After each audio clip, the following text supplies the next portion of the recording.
Бүгін негізі өте өзекті, өте құнды пікірлермен жақсы тақырып, осы ұлтымыз үшін, еліміздің болашағы үшін жақсы тақырып талқыланды.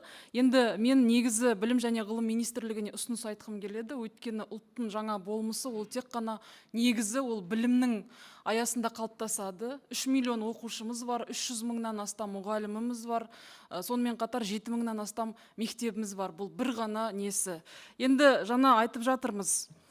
Қазақ әдебиеті туралы. Менің ойымша біздің мемлекетімізде мектепте қазақ әдебиетін оқытудың үлкен концепциясын қалыптастыру қажет. Өйткені сын тұрғысынан ойлаудың концепциясында 3 мәселе қолға алынған. Ол оқу, жақсы сауатты жазу, сосын өзіңнің айтқаныңды, оқығаныңды, жазғаныңды жақсы баяндау арқылы сын тұрғысынан ойлауды дамыту. Біз осы жерде қазақ әдебиетінің, жалпы классикалық әдебиетінің, заманауи әдебиетінің әлеуетін дұрыстап пайдалануымыз қажет.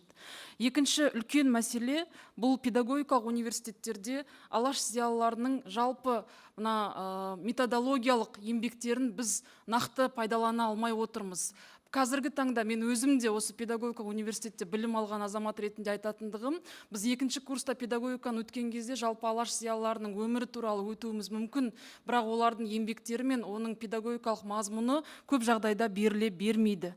Үшінші мәселе домбыра туралы. Біздің елімізде домбыраны ұлықтау туралы мемлекет басшысы мәселе көтерді. Бұны факультатив ретінде қою дұрыс емес. Факультатив дегеніміз, егер мектепте сағат болса, сонымен қатар маман болса ғана мектеп оны жүзеге асырыла алады. Және көптеген факультативтер ауылдық мектептерде жүзеге асыру тупта қарастырылмаған. Сондықтан да сіздер білім және ғылым министрлігі факультатив деп бұл жауаптан жалтаруға болмайды. Біздің ойымызша бұл Жапония, Сингапур, Оңтүстік Кореяларда 1-ші класстан 6-ші классқа дейін моральдық білім деген арнайы пән бар. Осы пәнде, мысалы, мен өзім барып көрген елдерімде бұл пәнде сол елдің жалпы ауыз әдебиеті, сонымен қатар ұлттық музыкасы осы 1-ші класстан 6-ші классқа дейін аптасына 1 сағаттан кейін аптасына 2 сағатқа дейін беріледі. Бізде бұл нәрсені қарастыруымыз қажет.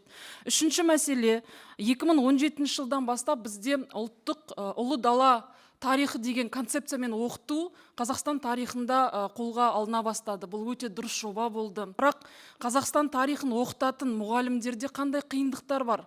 Олар визуалды контентті таба алмай отыр. Жаңа Жансая Көпбаеваның қысқа метражды фильмдер өте жақсы. Мен өзім осы Джевис компаниясын режиссерлық шешімдері өте қатты ұнайды. Бұны педагогикаға біз жақсы пайдалануымыз қажет.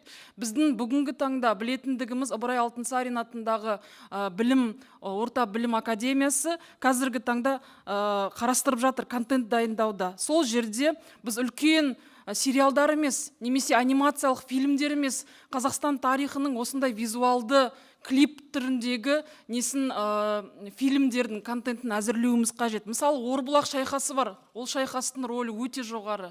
Ол жерде патриоттық сезімді 8-ші класстағы оқушыға жақсылап бере аламыз. Бірақ қазіргі баланың қабылдауы ол тек қана оқу арқылы емес, визуалды көру арқылы санасына сіңіру бүгінгі таңда әлемдік үлкен алпауыт мемлекеттердің білім саясатындағы негізгі механизм ретінде енгізіліп отыр. Соған қаражатты бөлу керек және осыны білім саясаты ретінде қарастыру керек. Бірнеше мәрте біздің комитеттің мүшесі, хатшымыз Мыңбай Дархан Қамзабекұлы қазақстандық мектептердің ұлттық модель туралы білім және ғылым министрлігіне сұрақ қойған болатын. Біздің ойымызша ұлттық модель дегеніміз осы бүгінгі таңда қазақ әдебиеті, қазақ өнері, қазақ мәдениеті, кешегі өткен алаш зиялылары оның алдындағы күлтегіннен басталған барлық тарихты, әдебиетті саралап біртұтас негізде беру арқылы білім мен тәрбиенің біртұтастығын негіздеу. Осы тұрғыдан менің ойымша білім және ғылым министрлігі концептуалды шешімдер іздеп жұмыс жасауы қажет. Рахмет.